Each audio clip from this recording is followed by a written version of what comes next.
What is going on, guys? Dub Gaming here, and in this video I'm going to rebuild the 2009-2010 Chicago Bulls, which had Derrick Rose, Luol Deng, Joakim Noah. This is pretty much the team. They're the three main guys. So straight away I signed Gerald Green as a free agent, and also Brandon Wright, both of them on decent deals. So we trade Taj Gibson, our 2019 first round pick, and 2019 and two second round picks for the Nets first round pick. We signed Paulius Yankunas. We trade Janiro Pargo and Ronald Murray for the Magic's pick and Jason Williams. And then with the free roster spot, we signed Patrick Beverley in free agency. So this is where the team's looking like going into the first year. Not particularly strong, but solid enough, and it's very young, so we're going to be alright. We trade the Magic's pick next year, two second round picks and Lindsey Hunter for Jason Thompson, the Kings pick next year. We also trade for Kirk Heinrich and James Johnson for Johnny Flynn and Burke Ogularu. And then straight away we trade Williams for Willie Green and Jason Smith. So pretty much the Kings pick is going to be one of the worst in the NBA, so we trade that pick. Trade for that pick so we get a high pick next year. But it's looking, we don't do well this season. We go on a little bit of a run towards the end, but we have an extremely bad start to the season. LeBron winning MVP. Andrew Bogut actually winning Defensive Player of the Year, and the Celtics the best record.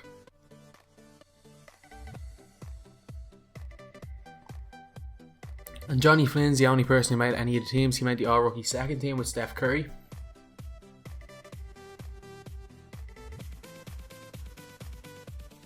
If you look, we finished second last in the conference with 29 wins, which is very poor. D Rose averaged 19.3, Deng 17.2, and Johnny Flynn actually averaged 14 a game. Joakim Noah chipping in with a double-double. So, however bad this season was, the future's looking bright. So anyway, we simulate through the playoffs. Cleveland Cavaliers end up making it through the East, but the Utah Jazz end up winning the NBA Finals. Yep, the Utah Jazz team with Deron Williams, Carlos Boozer end up winning the NBA championship. It's very unrealistic. I think they lost first round that year to the Lakers. So we're predicted to have the 4th and 5th picks in this draft. We end up with the 6th and 7th. Sorry, we end up with the 5th and 6th picks, which should be okay since we're going for Paul George. So on draft day, I'm looking at the picks. I see the Paul George predicted to go 14th.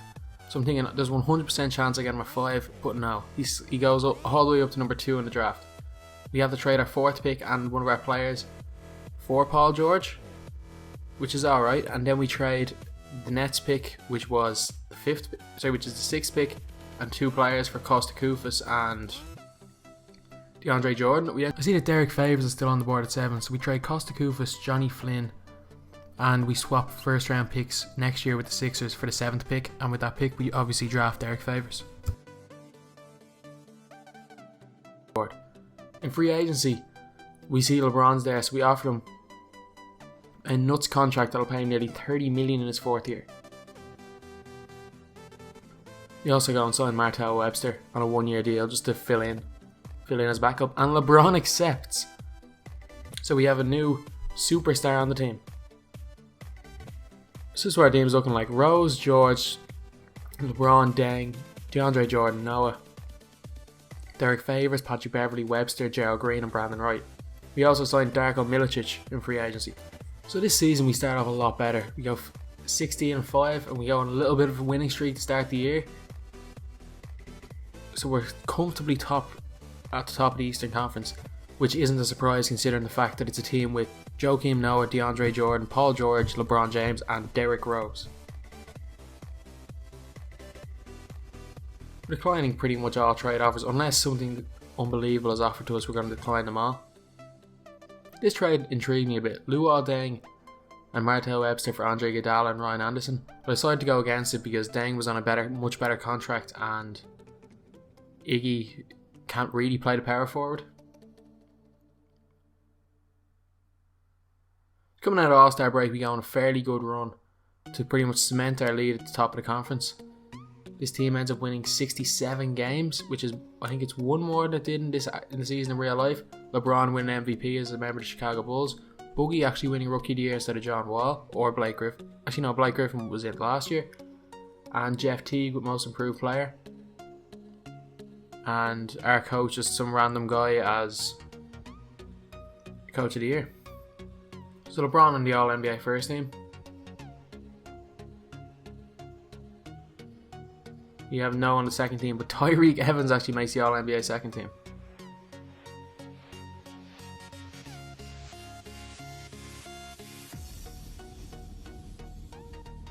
So Kevin Durant led the league in scoring, but if you look at our team, it's fairly spread out, with Derrick Rose and LeBron both averaging over 20 a game. Paul George chipping in 14 points in his rookie year, and Luol Deng with 11 and 8, pretty much what his stats are with the Heat at the minute. Derek Favors with 8 and 6, solid. DeAndre Jordan and Joakim Noah combined for 13 and 15. So overall, the team is very, very solid.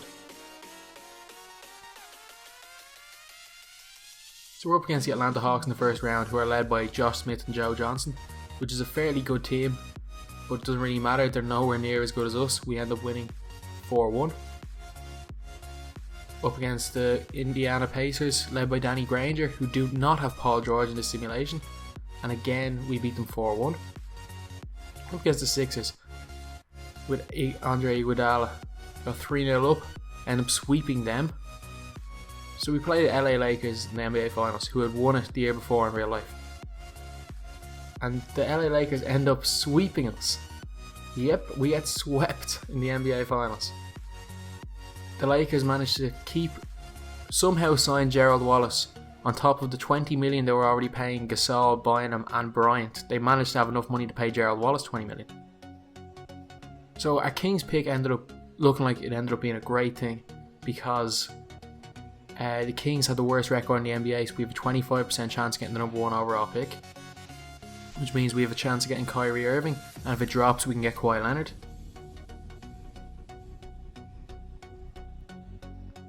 But no, we end up with the 4th pick in the draft, which means there's a good chance we'll be able to get Kawhi Leonard. The draft starts, and to my surprise, the Brooklyn Nets draft Kawhi Leonard with the 1st overall pick. So we trade 4th pick, Gerald Green, and 2 first-round picks and a second-round pick for the number 2 pick. And of course, with the number 2 pick, we draft Kyrie Irving. We have the 25th pick as well, and we draft our glue guy, Iman Shumpert, with the 25th pick. In free agency, we're not going to keep Martell Webster, and we have a choice of either Joakim Noah or DeAndre Jordan. Keep one of them. Joakim Noah's salary is about $3 million lower a year, and he's been playing with the Bulls for longer, so I decided to keep him. So this is what our team's looking like. Derrick Rose, Paul George, LeBron, Deng, Noah, Derek Favors, Kyrie Irving, Patrick Beverley, Darko Milicic, Brandon Wright, and Iman Shumpert.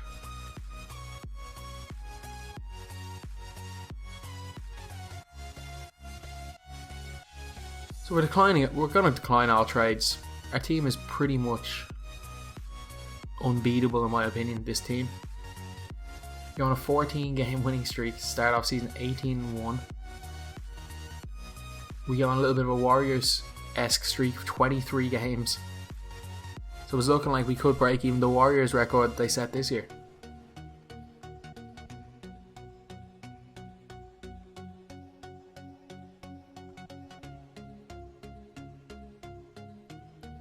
So going through January, we still are in an unbelievable run.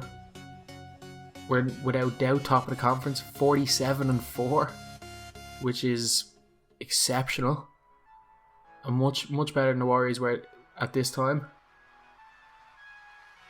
And once we fly through the rest of the season, once the trade deadline's finished, and people stop offering us trades, even though our team is incredible, so we're not going to take any, we break the record with about 4 games to go, and we end up winning 76 games. LeBron winning MVP again, but statistics wise he wasn't great. Tristan Thompson actually wins Rookie of the Year. Chris Kaman 6th Man of the Year, which is a little bit weird. Tim Duncan Defensive Player of the Year. DeAndre Jordan Most Improved Player. So all he had to do was get out of this team to become unbelievable. And Connor James again, our Coach of the Year. So LeBron on the All-NBA first team. And Kyrie Irving only made the All-Rookie second team, which is a little bit of a surprise.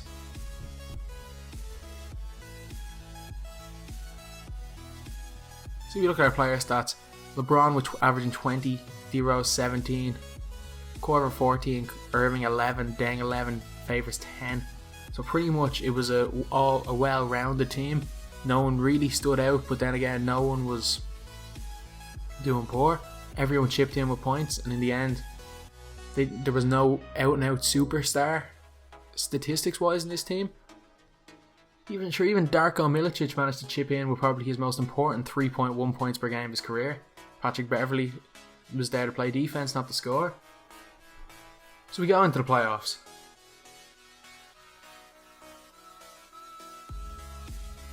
We got 3-0 up against Brooklyn Nets and we end up sweeping them. With this team, I'd be surprised if anyone takes more than 1 or 2 games off in the playoffs, and we sweep the Indiana Pacers and we face the Milwaukee Bucks in the conference finals, which is hilarious that they managed to make the conference finals in 2012. So it's OKC versus Chicago. Instead of LeBron versus OKC, it's LeBron. Instead of the Heat with LeBron versus OKC, it's the Heat and the Bulls versus OKC. The Bulls go 3-0 up. And if you look at the team, Oklahoma City have James Harden, Russell Westbrook, Amare Stoudemire, Serge Ibaka, and Kevin Durant. This is an incredible team that could, and Amare Carroll, Cephalosha. This is an incredible team that literally could compete, that should be able to compete with this Bulls team. If that team was made, there would be no doubt that the Thunder would have won 2 or 3 rings at least.